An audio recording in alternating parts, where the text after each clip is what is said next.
자, 오늘 법원의 유창훈 판사의 영장 기각 사유 한마디로 요약을 한다면 어떻게 할 수 있습니까? 한마디로 소명이 덜 되었다라는 것으로 요약할 수가 있습니다. 소위 말해서 범죄 혐의 사실에 대한 소명이 충분하지가 않기 때문에 결국은 이 부분에 있어서 영장을 발부할 수 없다는 것이고요. 결국은 영장 발부라는 것은 두 가지 가치 중에서 이것을 저울로 비교했을 때 어떤 것이 더 높은지를 판단하는 겁니다. 소위 말하는 불구속 수사의 원칙에서 피의자의 방어권을 보장할 필요성이 있다면요.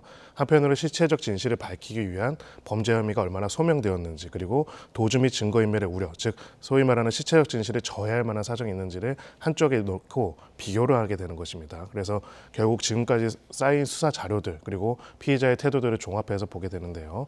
특히나 핵심적인 내용이 될 수 있었던 백현동과 관련된 배임 혐의, 그리고 대북 송금과 관련된 뇌물 혐의, 이 두 가지 혐의에 대해 가지고는 결과적으로는 구속 사유가 인정될 수 있는 범죄 혐의가 소명되기 어렵다라고 판단했고, 증거인멸의 우려도 낮게 판단했습니다. 다만 이제 위증교사와 관련돼서는 범죄 혐의가 소용됐다라고 판단했고요. 결국 가장 핵심적이고 중요한 혐의점에 대해서 지금까지 수사 자료만으로는 소명이 되지 않았다라고 판단하는 것이 이번 법원의 기각 결정의 핵심적인 내용입니다. 네. 그 영장을 청구하면서 혐의가 이제 크게 보면은 네 가지? 네. 네 가지죠. 첫 번째 이제 백현동 개발 특혜 의혹 사건, 이 부분에 대한 판단은 어떤 것이었습니까? 네, 백현도와 관련돼 가지고는 결국은 일단 혐의 자체는 배임입니다. 한마디로 백현도 개발과 관련돼서 김인석 등 친분이 있고 굉장히 밀접한 관련이 있는 자들과의 관련 때문에 여러 가지 특혜를 주었고, 특히나 그 중에서도 핵심적으로는 200억 원의 확정적인 수익을 당시 성남도시개발공사가 가질 수가 있었는데 이거를 안 하도록, 참여를 못하도록 하게 함으로써 200억 원대의 손실을 끼쳤다. 이것이 네. 배임의 혐의점이었고요. 예, 예. 이 부분에 대한 법원의 판단의 가장 핵심적인 취지는 결국 이 백현동 개발 과정에 있어가지고 피의자라고 할 수 있죠. 이제 이 이재명 대표의 관여나 이런 것들이 굉장히 있었다는 것들이 상당히 의심이 들기는 하지만은 네.